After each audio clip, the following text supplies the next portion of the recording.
أسماؤه الحسنى لمن يدعو بها، باب القبول به العطايا تمنح، فادعوا بها رب العباد فإنها نور به تحيا القلوب وتفرح.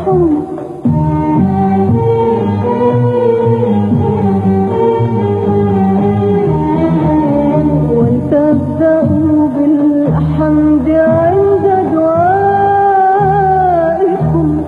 فالحمد تلهمه الطيور فتصبح. ولتبدأوا بالحمد عند دعائكم، فالحمد تلهمه الطيور فتصبح.